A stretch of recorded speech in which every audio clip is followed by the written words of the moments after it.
내 영혼이 은총입어 중한 죄짐 벗고 보니 슬픔 많은 이 세상도 천국으로 와도다. 할렐루야, 반갑습니다. 우리 서로 이렇게 축복했으면 좋겠습니다. 하나님의 복을 마음껏 받으십시오. 이렇게 인사했으면 좋겠습니다. 네, 오늘 이 저녁에 오신 우리 귀한 성도님들에게 우리 하나님께서 주시는 우리가 측량할 수 없는 하늘의 복이 충만하게 임하기를 주님의 이름으로 축복합니다. 아멘. 오늘도 그 마음으로 준비한 말씀 함께 나눌까 합니다. 오늘 하나님은 예레미야를 선지자로 부르셨고 말씀을 전하라고 명령하셨습니다. 예레미야는 그 하나님의 부르심에 제일 처음에 뭐라고 얘기했습니까? 나는 아이라 말을 잘할 줄 못합니다 라고 얘기했습니다. 그러나 끝내 그는 하나님의 부르심을 따라서 명령에 순종했습니다. 그렇다면 지금까지 예레미야가 하나님의 말씀에 순종해서 하나님의 말씀을 단대히 선포하고 살아왔다라면 이제 하나님께서 그 인생을 책임져 주시고 형통하게 이끌어 주셔야 당연한 것 아니겠습니까? 그런데 시간이 지날수록 불의한 현실은 바뀔 것 조짐이 보이지 않고 하나님께서 말씀하신 심판도 이루어질 기미가 전혀 보이지 않습니다. 그러다 보니 예레미야에게 들리는 것은 사람들의 비웃음과 조롱 소리뿐이었습니다. 어디 그뿐입니까? 폭력까지 당하기도 하고 감금되기도 하고 심지어 생명의 위협까지 받기도 했습니다. 그러자 예레미야는 속으로 이런 마음이 들지 않겠습니까? 하나님, 이러려고 저를 부르셨습니까? 하나님, 이러려고 나를 부르셨습니까? 이런 탄식이 절로 나오는 상황이 바로 오늘 말씀 가운데 있는 상황이라는 것이죠.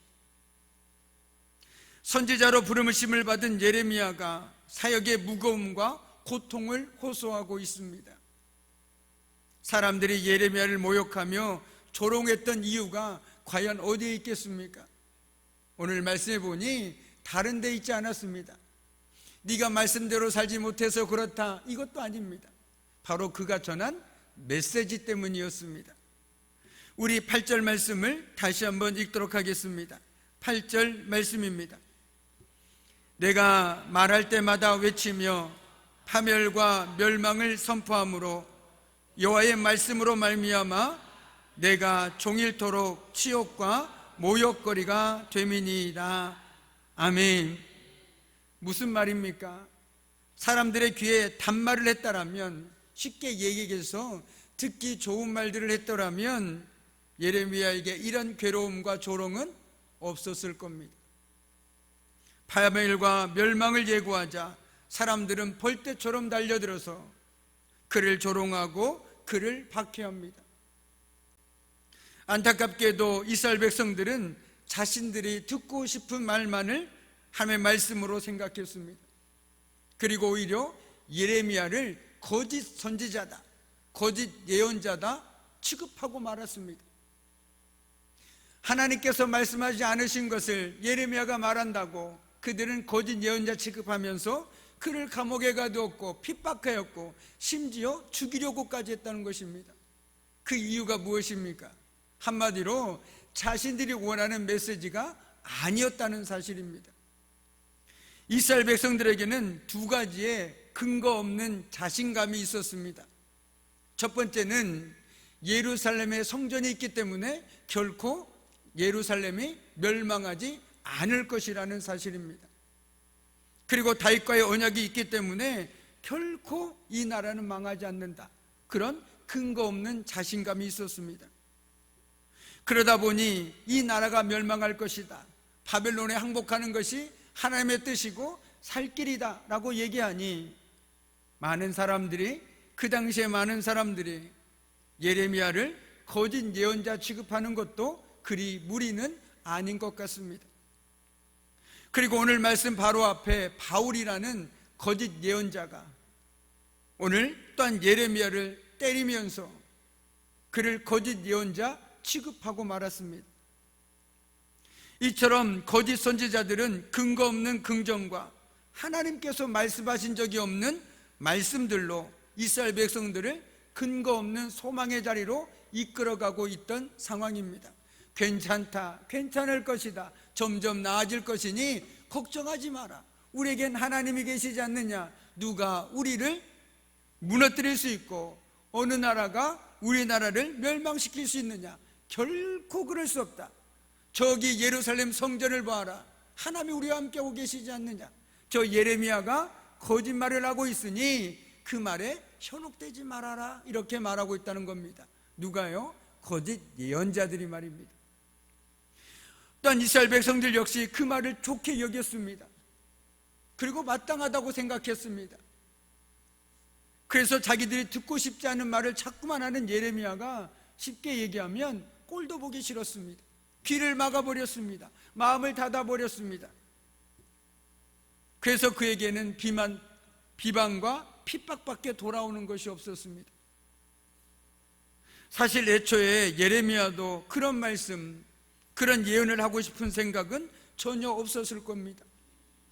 한번 입장을 바꿔서 만약에 하나님께서 이 나라의 멸망을 선포하는 말씀 주신다면 누가 좋아하겠습니까? 오히려 그 반대의 말씀을 전하고 싶지 않겠습니까? 하나님께서 이 나라를 지키고 계시니, 이 나라를 붙들고 계시니 걱정하지 마십시오, 하나님께서 우리의 삶을 형통하게 해주실 것입니다 라고 말한다라면 예언자도 얼마나 기쁘겠습니까? 그런데 오늘 예레미야는 자신의 뜻과 상관없이 하나님께서 그렇게 말씀하라 명령하시니 그 명령에 순종할 수밖에 없었습니다. 하나님께서 그렇게 강권하신 것이죠. 도대체 하나님을 이길 수 있는 사람은 누가 있으며 하나님께서 말씀하시는데 거절할 수 있는 사람은 또 누가 있겠습니까?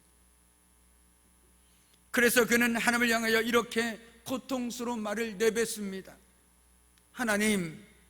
하나님께서 나를 속이셨습니다 라고 말이죠. 하나님의 힘이 나보다 강하시니 내가 하나님의 힘에 밀려서 사람들의 조롱을 받으면서도 이 말씀을 전하게 된 것이 아닙니까? 라고 말이죠. 바꿔 얘기하면 예레미야도 그 말씀을 전하는 것이 결코 쉽지 않다는 겁니다. 그럴 것 같습니다. 분명히 하나님의 말씀을 전하고 있는데 심판과 멸망을 얘기하니 그 말씀을 듣는 사람들의 얼굴 표정이 어떻겠습니까? 일그러지겠죠. 어떻게 해서든지 저 사람을 좀 누가 치웠으면 좋겠다, 누가 죽여버렸으면 좋겠다, 이런 마음들이 있지 않겠습니까? 저도 한 사람의 설교자로서 가끔 사람을 보면 안 되지만 말씀을 전할 때 사람을 볼 때가 있습니다. 그런데 똑같은 말씀인데요, 똑같은 말씀을 전하는데 어떤 사람은 정말 이렇게 얼굴에 수심이 가득해서 정말 인상을 잔뜩 찌푸리고 말씀을 듣습니다. 그런데 어떤 사람은 정말 그 말씀을 달게 받아들이는 사람이 있습니다. 제가 2주 전인가 용서에 대한 설교를 하지 않았습니까? 용서에 대한 설교를 하니까 표정들이 달라지는 거예요. 그런데 복에 대해서 설교하잖아요. 얼굴이 정말 빛이 납니다. 하나님께 나도 그 복을 받았으면 좋겠다, 그 얼굴들 표정들로 바뀐다는 것이죠. 물론 하나님께서 우리에게 복도 약속하십니다. 그러나 동시에 심판도 성경에 기록되어 있다는 사실을 우리는 잊어서는 안 된다는 사실이죠. 그리고 오늘 하나님께서는 이스라엘 백성들에게 무엇을 얘기하고 있습니까? 멸망을 얘기하고 있습니다. 심판을 얘기하고 있습니다. 그들이 듣고 싶은 말이 아니었습니다. 그러나 그 말씀은 반드시 선포되어져야 할 말씀이었다는 사실입니다.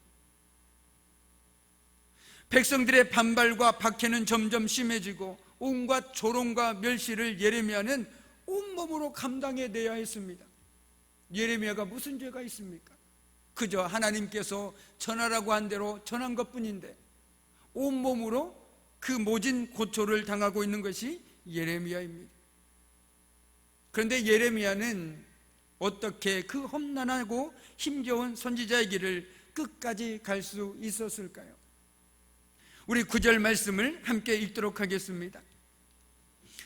내가 다시는 여호와를 선포하지 아니하며 그의 이름으로 말하지 아니하리라 하면 나의 마음이 불붙는 것 같아서 골수에 사무치니 답답하여 견딜 수 없나이다.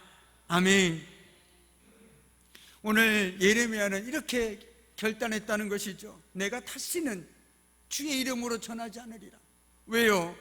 내가 주의 말씀을 전했더니 정말 믿음의 사람들이 아멘으로 화답하고 삶이 변화되고 순종하는 삶이 일어나야 되는데, 오히려 내가 주의 말씀을 증거할 때마다 나에게 오는 핍박의 강도만이 커지더라는 것이죠. 조롱의 소리만이 더 커지더라는 겁니다. 그러니 차라리 내가 말씀을, 주의 이름으로 말씀을 전하지 말아야겠다. 이것이 참 헛된 수고처럼 보였을지도 모르겠습니다. 내가 지금 헛된 일을 하고 있으니 나 이제 그만해야겠다. 하지만 그렇게 결심한 후에도 여전히 그 안에 꺼지지 않는 것이 있었습니다. 바로 가슴속에 불타오르는 하나님의 살아있는 말씀이라는 것이죠. 그 불을 끌 수가 없었습니다. 그것이 바로 하나님의 마음이니까. 한 사람이라도, 정말 한 사람이라도 이 말을 듣고 돌아올 수 있다라면 내가 핍박을 당하더라도 나는 이 말씀을 증거할 수밖에 없겠구나. 이것이 바로 오늘 예레미야의 마음이라는 것입니다.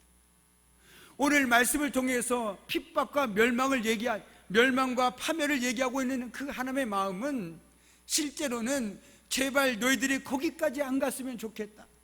미리 너희에게 이것을 얘기하는 이유는 너희가 더 늦기 전에 돌아왔으면 좋겠다. 이 마음으로 예레미야를 통해서 선포했는데 이스라엘 백성들은 그 하나님의 마음은 보지 못하고 들리는 대로만 판단해버렸다는 사실입니다. 그러다 보니 그 말씀이 달갑지 않죠. 왜 예레미야는 항상 심판만 얘기하는 거야? 때론 우리 힘겨운 삶을 살아가고 있는 이들에게 위로의 말씀도 주고 일으켜주기도 하고 소망의 말씀도 줘야 되는 것 아닌가? 저 사람은 아무리 봐도 거짓 예언자 같아. 그러니 이 말씀을 전할 때마다 사람들의 표정은 어떻겠습니까? 아니, 사람들은 듣지도 않으려고 할 겁니다. 저에게도 한동안 고민이 있었습니다.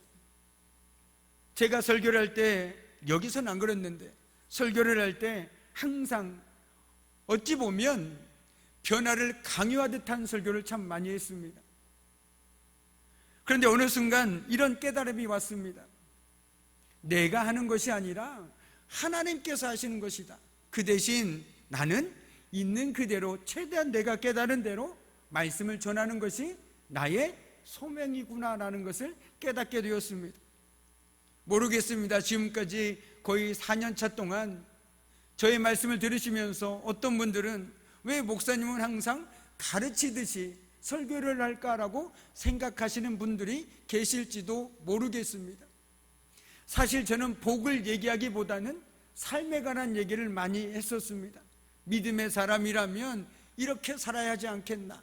믿음의 사람이라면 성경에서 이렇게 말하고 있는데 우리가 그렇게 살아야 되지 않겠는가라고 말해 왔던 것도 사실입니다. 그래서 어떤 분들에게는 그 말씀이 은혜가 될 수도 있고 어떤 분들에게는 너무 인간적인 거 아니야? 하나님께 사시는 것들을 너무 강요하는 것 아니야? 라고 생각할 수도 있습니다. 그러나 오늘 예레미야와 부족하지만 저와의 동일한 마음이 하나 있다면 바로 하나님의 마음이 있다는 것이죠. 정말 저분이 이 말씀 하나라도 정말 제대로 깨달아가지고 하나님을 제대로 섬길 수 있으면 좋겠다. 정말 변화될 수 있으면 좋겠다. 그거 하나면 정말 감사하겠다.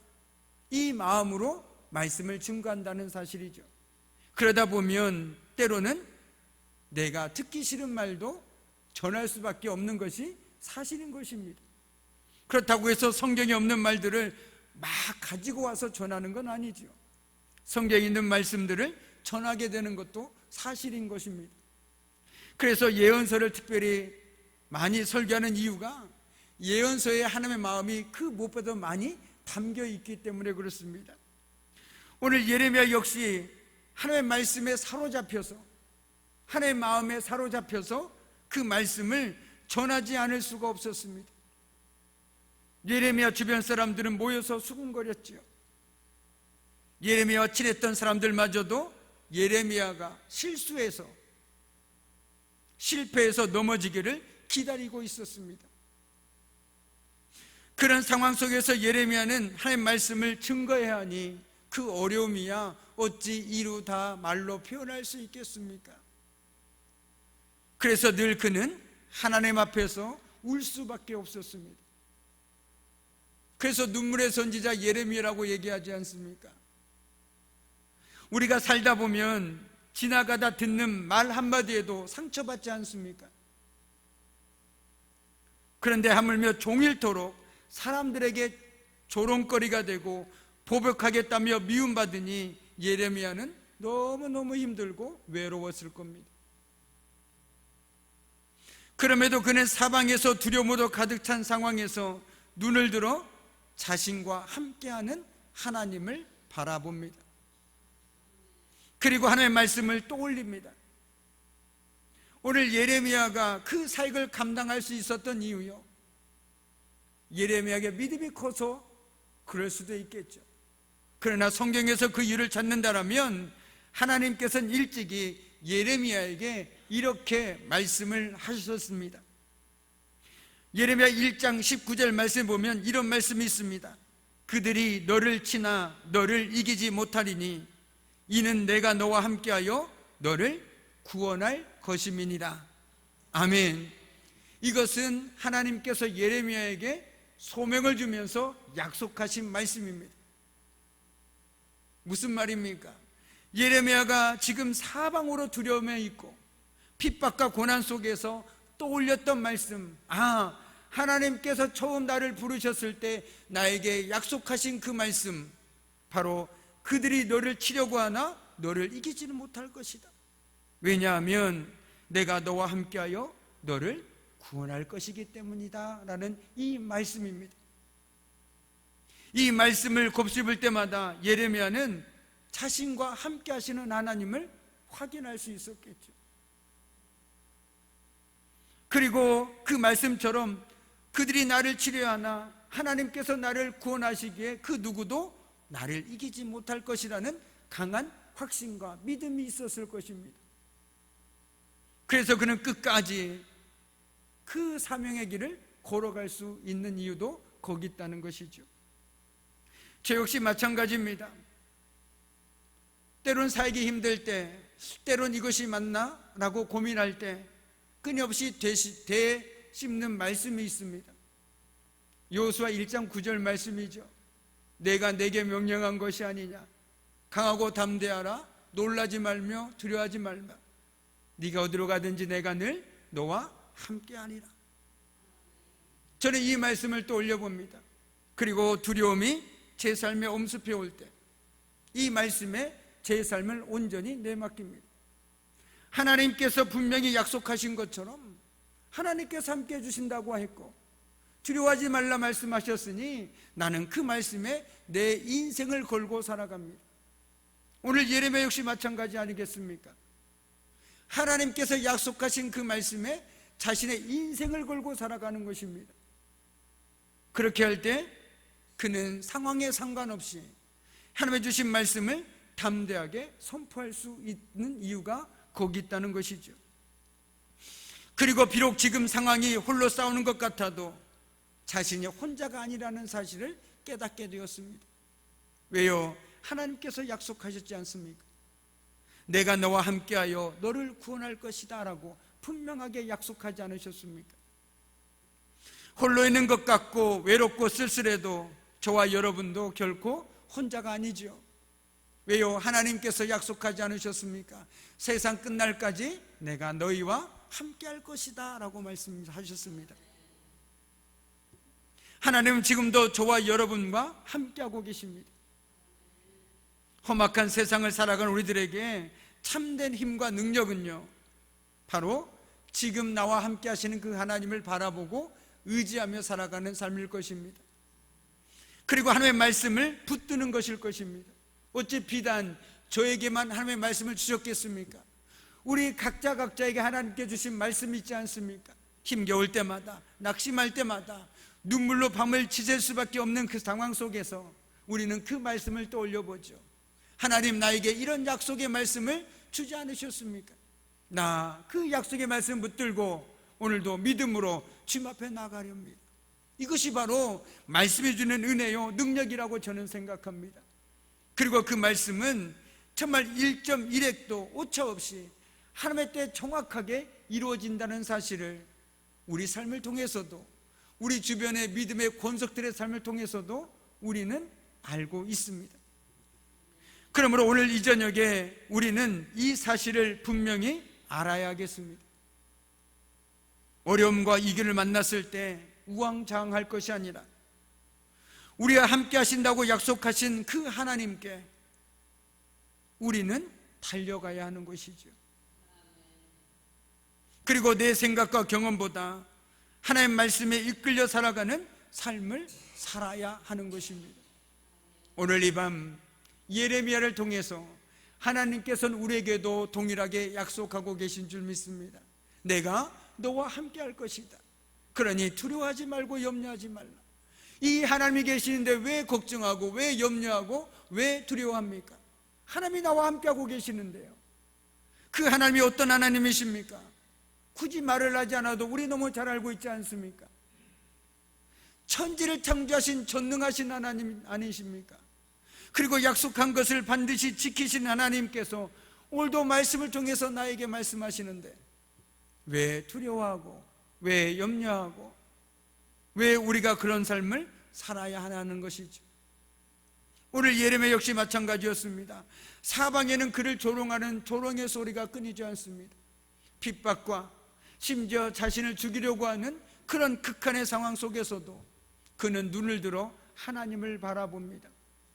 그렇다면 우리 역시 사방에 우겨쌈을 당할 때 어디를 바라봐야겠습니까? 눈을 들어 하나님을 바라봐야죠. 그 하나님이 어떤 하나님이십니까? 시편에 나와 있는 것처럼 나의 도움이 어디에서 올까?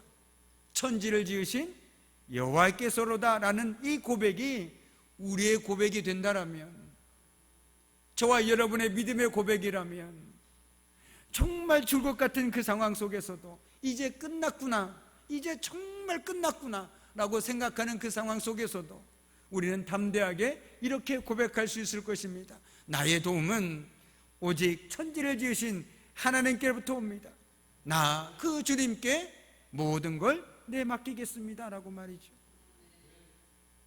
우리 주님도 그 핍박과 그 고난 속에서 모든 걸 하나님께 맡기지 않았습니까? 그렇다면 우리 역시 모든 걸 하나님께 맡기고 살아가는 삶을 살아야 되지 않겠습니까? 바라기는 오늘도 저와 여러분을 홀로 내버려 두지 않으시고 함께 하신 하나님, 내가 너와 함께 하겠다 약속하신 하나님, 그리고 지금도 여전히 우리에게 말씀하시는 그 하나님의 말씀에 이끌려 살아가는 저와 여러분의 복된 믿음의 삶이 되기를 이 저녁에도 주님의 이름으로 간절히 축복합니다. 아멘. 기도하겠습니다. 내가 누려왔던 모든 것들이, 내가 지나왔던 모든 시간이, 내가 걸어